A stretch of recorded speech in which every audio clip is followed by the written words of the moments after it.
Here, fine. All right. All right. First off, I'd like to thank you for doing this interview with the Hype Magazine tonight, man. No, I appreciate you for having me. Honored. And to get started, can you tell the fans and listeners who you are and where you're from? I'm a Cash the Barber. I'm a celebrity barber from Inkster, Michigan, a city right out of Detroit, Michigan. Yeah, the one and only. So now, what made you decide you wanted to become a barber in the first place and pursue this as your career? Man, I've actually I've actually been wanting to cut hair for quite some time, man. You know, my pops, he cut hair, and I just kind of been around clippers and just the environment, you know, of Okay. course, going to get your hair cut as a kid. So it was just kind of something I was kind of always infatuated with. And, growing up, I dropped out of college, out of community college, man. And that was my next thing, was to try cutting hair. And I went to barber school. Okay. Now, like you said, your dad was a barber. What was it about watching him do that? Like you said, that really got your attention? Was it the interaction with the clients? Was the overall atmosphere in the barber shop? Like, what was it about being a barber that It kind was of it was really really piqued your interest? just the mechanics of it, bro. Like, it was really just the tools, the process, the draping, the aftershave. You know what I'm saying? Like, just the smells, like just those different things that kind of um it just motivated me to want to become a barber, man. Like, it's really kind of hard to explain, man. I used to mess up, like, stuff. My mom stuffed animals, used to cut the hair off, and you know what I'm saying, not knowing why, but lo and behold, I definitely wanted to cut hair. That is dope. Now, you say you're from Detroit, Michigan. What was it like growing up in Michigan, and how did that help you with getting into barber? Well, I feel like, man, growing up in Detroit, Michigan, it was really the hair capital at one point in time. Yeah. So Yep. if you go back probably around the 80s, 90s, Detroit was really a hub for hair. So getting into the barber industry was a cakewalk, bro. Like, we got a barber school that's been around for 50 years almost. So Yeah. it's just the history of barbering in Detroit is very big. Now, with you being from Detroit, like I said, the history of barbering, hairstyling, and everything like that in Detroit is, legendary. What's some of the coolest or craziest hair designs you may have seen, at the barbershop or at a show or something you've done, being in Detroit? Man, I seen 2019, I threw an event called Barbers on the Boat, Okay. and it was Yeah. basically a barber expo on the Detroit Princess boat, and it was a guy on there that did a old school juice haircut, and he had like 3 layers Yeah. of, man, it was crazy. It was one of the craziest haircuts I seen, and he actually took home a trophy that year, and Oh, that's dope. it was dope. It was definitely dope. Now, with you being a barber, at what phase in your being a barber did you start your own business? When did you turn it into, being an entrepreneur and having your own clientele? And how was that experience when you Right. started your own business? I would have to say probably about 4 to 5 years within being a barber, I started to learn the business side of it. Actually having a barber suite. I have a private barber studio, and just learning how to pay taxes with Yeah. becoming a barber. You know what I'm saying? So it's a lot of stuff that people don't really look into when it comes to being a barber. They just think you cut hair and you go home, when it's a whole different side of it that they don't see. What was the first thing you had to teach yourself or you learned, like you said, that would made it different about just being someone who cuts hair to actually being a professional barber and taking this as your Really, own really company? being organized, man. Like, just staying on top of paperwork, on top of Yep. receipts, on top of expenses, things like that, that you just start to learn as you go through the business. Things that help you, you know what I'm saying, right off as you go. So, Yeah. just really learning those type of things, and making should I say, making the changes that's necessary, man. Because really, it's not a book that teaches this. They Right. don't teach you how to, not even in real school. Like, they don't teach you how to prepare for life and how to pay taxes and, stay in good standing with Uncle Sam. Yeah, yeah. And that's definitely a hard thing because you're right. The blessing is you get more income coming in, but the hard thing is Uncle Sam's going to say, "Okay, you're getting more money now. Let me Yeah. go ahead and get our piece." When did you get an accountant or somebody on your team to help you guys show those expenses and those other tricks to the trade that I'm sure you've learned now to help overwrite some of those expenses and lower that tax burden? Yeah, I would have to say, man, when it got real for me, definitely probably was around the pandemic. Okay. It kind of opened my eyes to like, okay, look, now you got to start, you got to get an accountant, you got to get a tax preparer. Yeah. You have to start looking at this stuff before the end of the year is over. And it really became serious then. Yep. So yeah, so it's been about 4 to 5 years that I've actually been active in, learning new things and learning new tips about taxes and things like that. Yeah, congrats. That's always the hard thing to learn, but once you finish learning some of those tricks and tips that are available out there, a lot of those expenses you have as a barber are all tax write-offs. Taking somebody to lunch to get a new client, just figuring out those loopholes. We've all seen barbershop, but from your viewpoint, what's the life of a barber really like? You know what I mean? Does it live up to that movie, or is a lot more different in your experience? I would have to say comparing it to average life right now as a barber, I feel like barbers are it's a little more exciting now. I feel like the movie Barbershop kind of had the old stigma of a barber, neighborhood barbershop, community driven, things like that. I feel like barbers have kind of evolved in a way.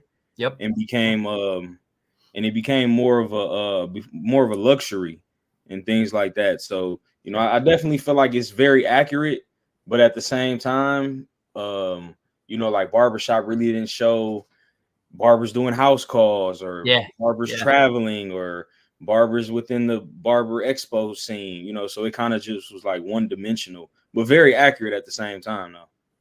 Now, you said your dad was in barbering. So when you got started, did he help you get your first clients, or how did you even get started? That's one of the first thing people have problems with is getting clients to, let them show what they can do. So how did you get your first clients? So, man, actually my pops, he didn't get my first client. I probably got to talk to him about that. But to be honest, man, I feel like I was actually blessed enough to get into a shop that had walk-ins, a lot of walk-ins. So it kind of just worked out perfect for me, man. I got into the guy's shop, shout out Black Symmetrical. He brought me into his shop. I was a rookie and he had a lot of walk-ins for me. So I kind of just capitalized off that, built relationships, and really from one client to the next, it just slowly but surely built. And really, really all it took was consistency. And that's what he told me. Like, if you here and you in this chair, they're going to show up. Yeah. Now, once you started getting private clients or, building up your clientele, how did you make the decision to take on someone on a private basis versus being in the shop around everybody else? Like, how did you make that first decision? Okay. Yeah. So when you say private, you mean more on like a house call type of service or? Yeah, like when you go on a house call or you got a celebrity we'll get into in a minute where you have to pull up on them because they're only in town for a limited time. Like, how did you first start doing those private clients and getting that one-on-one? Man, really, it just was wow. I've been cutting hair for about 8 years now. So I believe I got my first celebrity client through another client, man. It was really just like through a relationship that I had made through cutting hair already. And once someone vouches for you and you perform, and it kind of just goes from there. Yep. Now, you said you handled a lot of walk-in clients. What's the longest line you ever seen for your barbershop where people were literally waiting for the next cut? Right. And you notice I said walk-ins, man. You probably wouldn't hear a barber say they're doing walk-ins anymore. So this was definitely they got to get scheduled 4 or 5 days in advance now. Yeah. So man, it was probably, I would say I had 6 to 7 people still waiting at the time that I knew I was done. Yeah. So the time that I'm ready to go home, I had like 6 people waiting.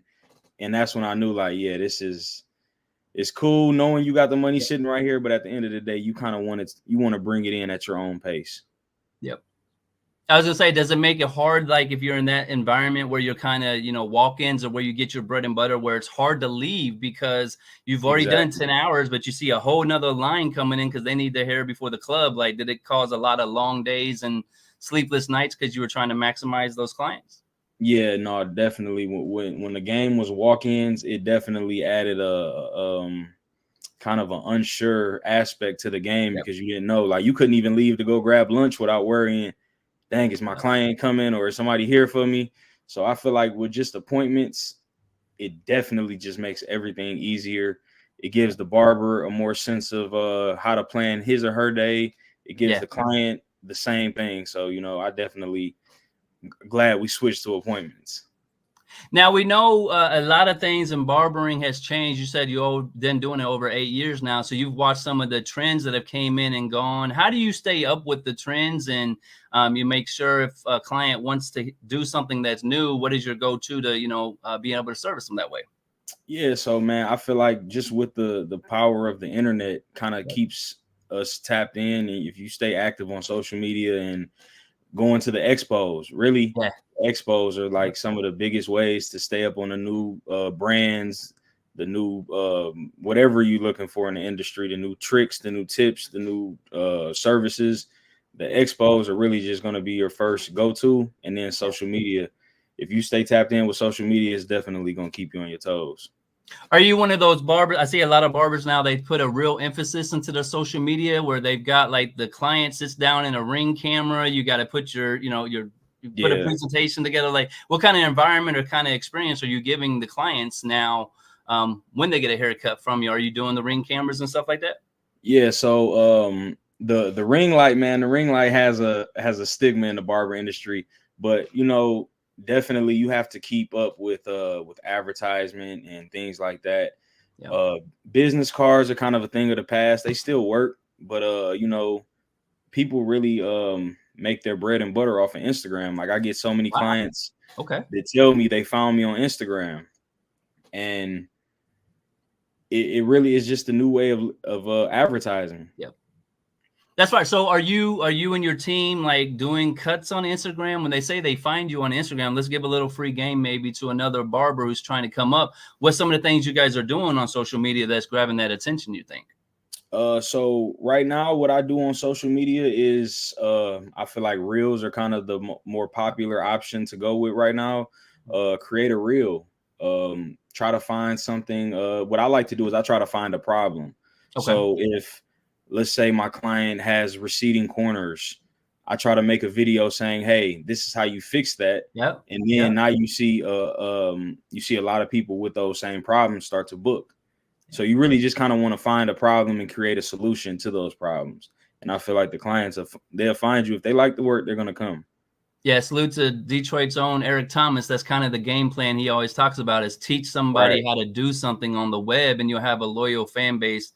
Bro, you said something interesting. You help people. I don't think a lot of people understand that. When somebody sits down in a barber chair, they're asking the barber for help. They're saying, Right. "Hey, I got this hot date," and you know what I mean? Like, is it a lot of stress that goes into that? Like, Man.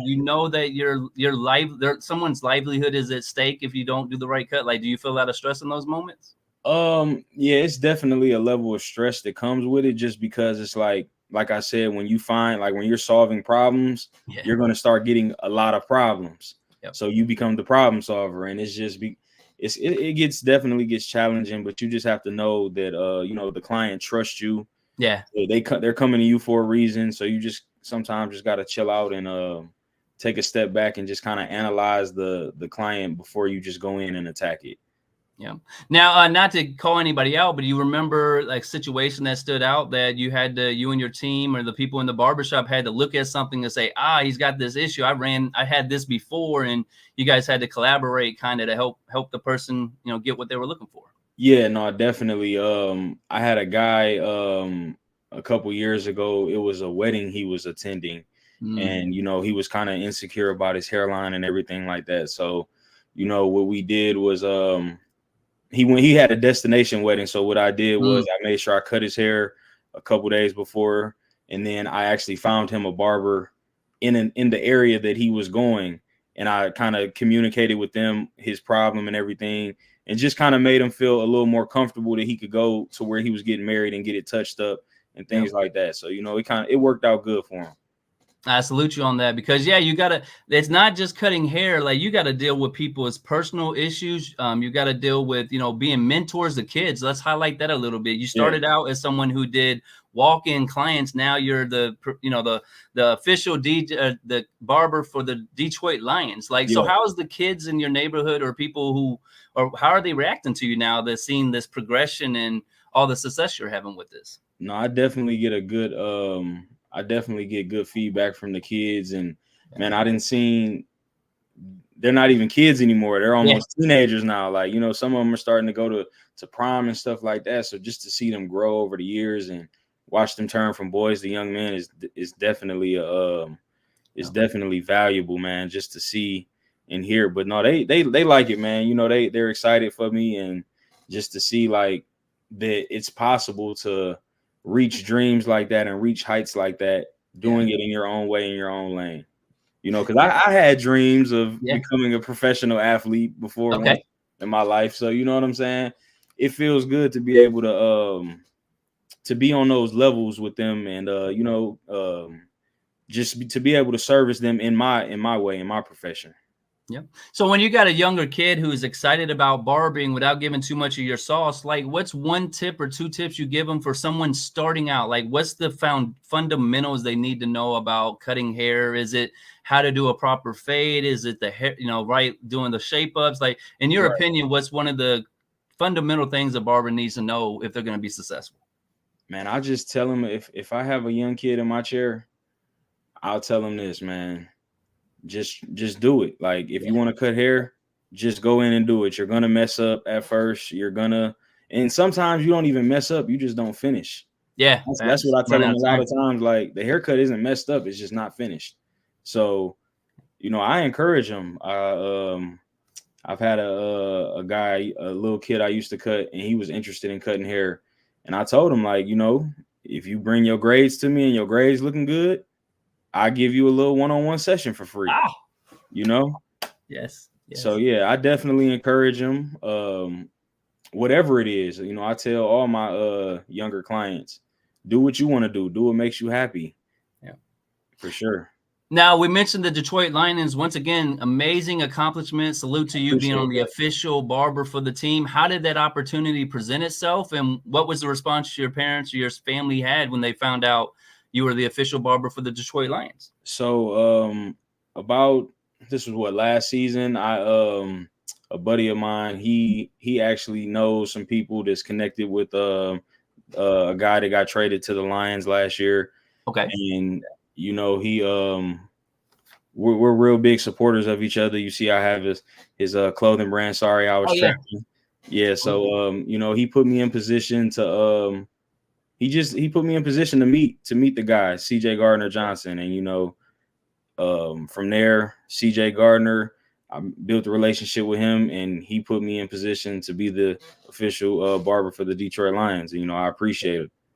So now, we mentioned people supporting you and somebody put you in position. How did you meet up with, you know, Sorry I Was Trapping, and what was it about you think that made him want to share your information in the first place? Because that takes a lot for somebody to give that endorsement or that cosign. So what was it about you and his relationship you think that made it? Yeah. So Sorry I Was Trapping, that's family. You know what I'm saying? We go back since Little League football, you know, so yeah, we definitely been locked in for quite some time. So, you know, it's just been a support system. You know, I support him, he supports me, and it just, you know, you got to have people like that in your inner circle that's going to represent you and, you know, push you to bigger heights. But at the end of the day, you have to be in position to continue to build the relationships and thrive off of what they did for you. Yeah. Now, we know sports are very superstitious, so you become Detroit Lions official barber last year, which is arguably the best Detroit Lions season we've probably ever seen. So are they starting to tell you we need to cut the same way every time? I know they're very superstitious. What's some of the crazy stuff you're hearing right now? You know, I was definitely thinking the same thing, but, you know, it was a great year for Detroit last year, man.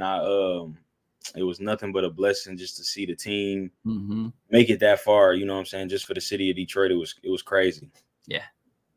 Now you also got a chance in Detroit do the NFL draft, so you got to cut hair for the draftees. And so, who's some of the people you got to meet up, and how exciting is it to see the future of the NFL, come through and let you cut them? Oh yeah, man. The NFL draft was, like I said, man, it was almost bigger than what the season was for us last year. You know what I'm saying? It was just a rush of energy and a spotlight on Detroit that I definitely feel like we deserved. Yeah. The NFL reached out to me and wanted me. They told me that I was recommended to service anybody that needs services for the draft. So it was definitely a big opportunity for that.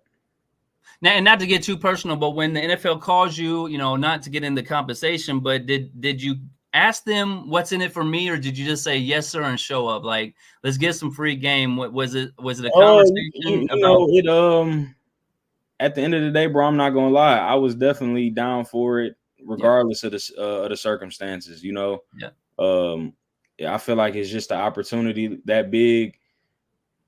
Yep. Man, I'm from where I'm from. It doesn't even. That's an opportunity that you can't turn down. Yep. And a lot of times you go into it thinking that I'm just going to do what I can to provide this service, and then God, comes through with the compensation as well for doing a great job. So, and that's definitely how it works. Now, I know you're a part of the ambassador for the Cut app. So, what is the Cut app, and how did you become an ambassador for it, and what all do they do? Okay, yeah. So the Cut app, man, is probably one of the best booking apps for barbers.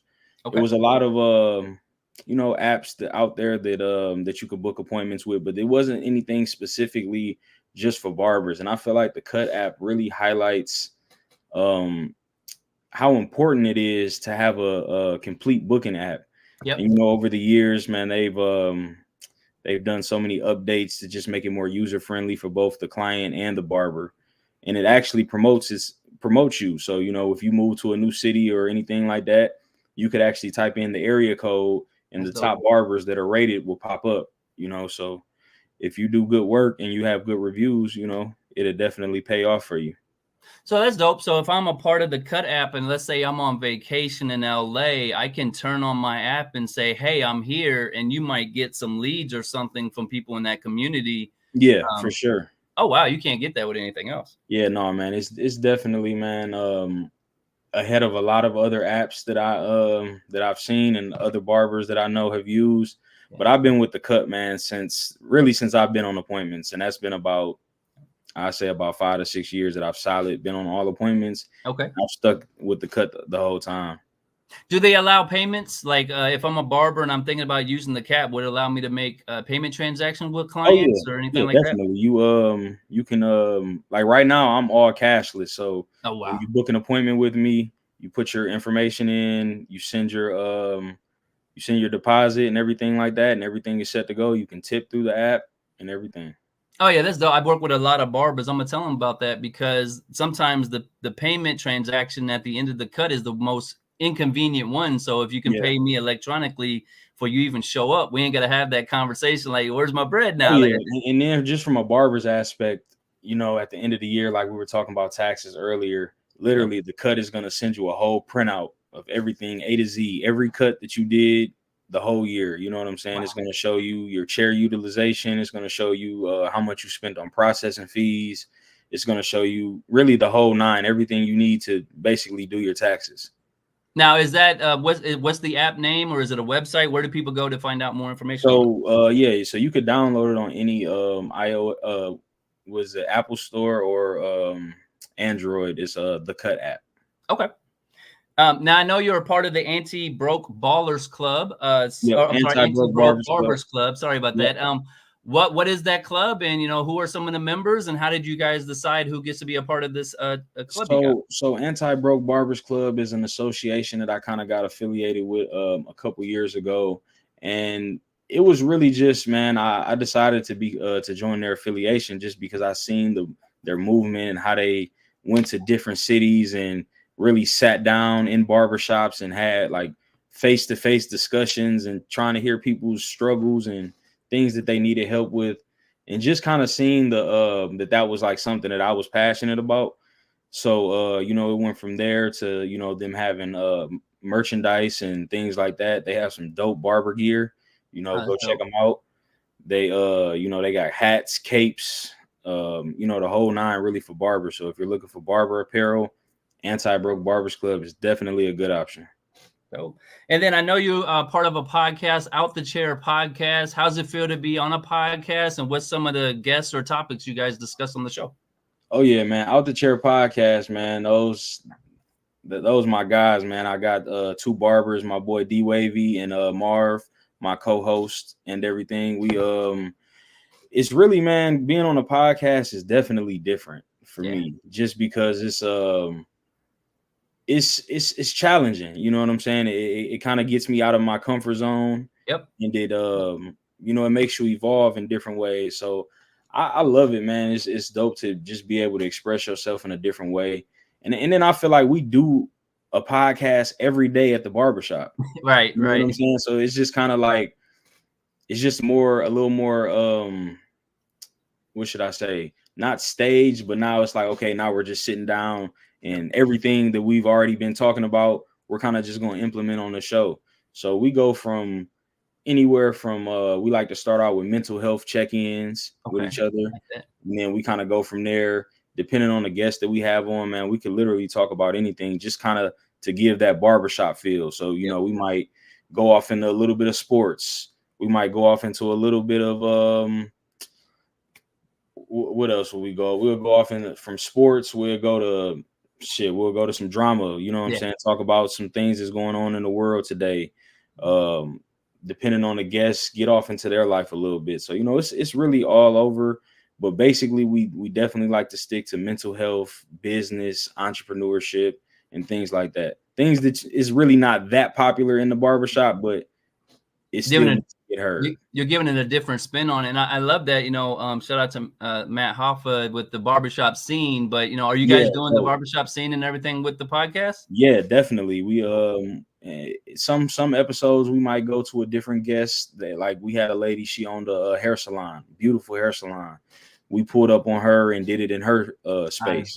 You know what I'm saying? But no, we're definitely a fan of just the barbershop atmosphere, because that's what people sit around, we talk, we share ideas, you know what I'm saying, we network. It's a focal point of any community. You can go to any city around the United States or even the world. Maybe if you find out where the barbershop is and where it's the popping one, you can find out what everything goes on in the city. You know where to go, where not to go. So it's kind of like the central hub of the area.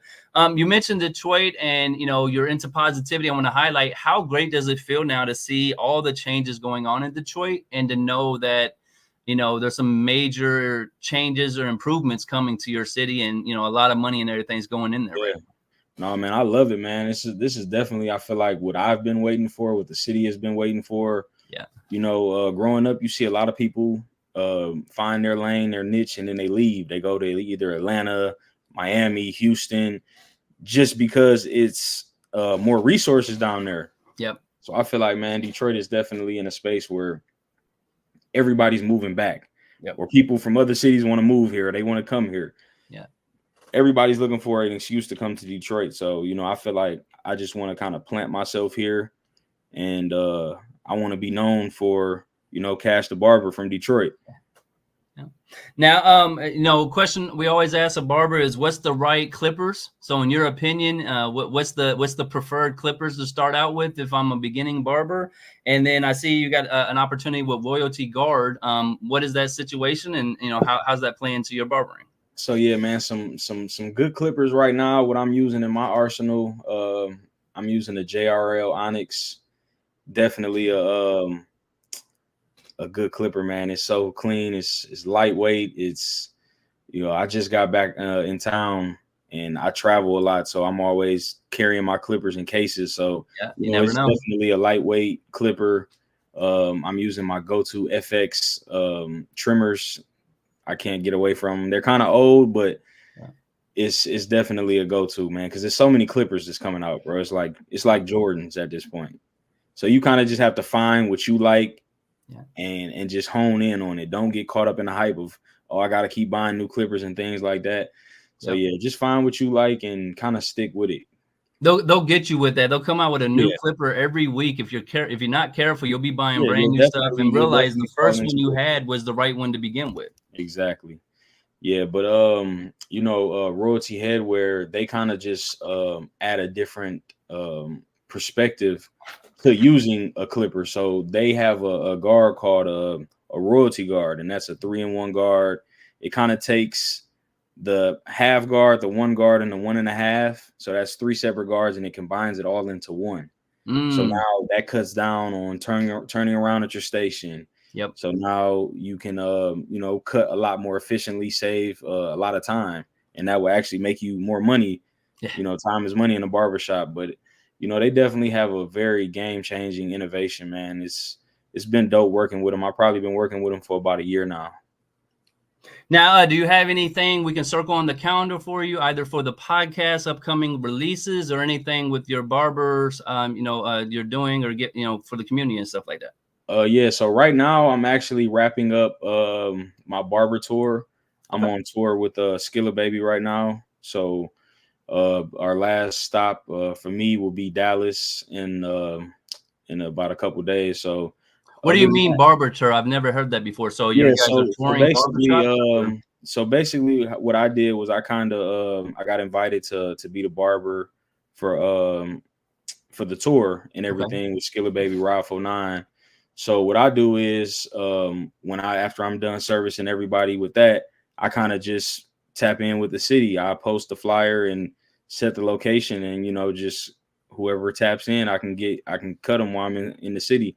And it really just you know, adds to my network, meet different people in different cities, and just, you know, just try to expand. Now, besides Instagram and besides the Cut app, what's the preferred method to contact you if I'm looking to book your services or wanting to reach out for, you know, any kind of advice or anything like that? What's your preferred method? Yeah, so if you wanted to reach out and book a haircut, man, the best way is to search my Instagram, use the link in the bio. You know, I tell everybody, link in the bio, use the booking app. Yeah. And you know, that's the best way to get in contact with me. And then outside of barbering, when you got downtime to yourself, what do you like to do to enjoy yourself? Oh man, when I'm not in the shop, I'm either with the family. Yeah. I like to travel, you know, go out to eat, love to eat.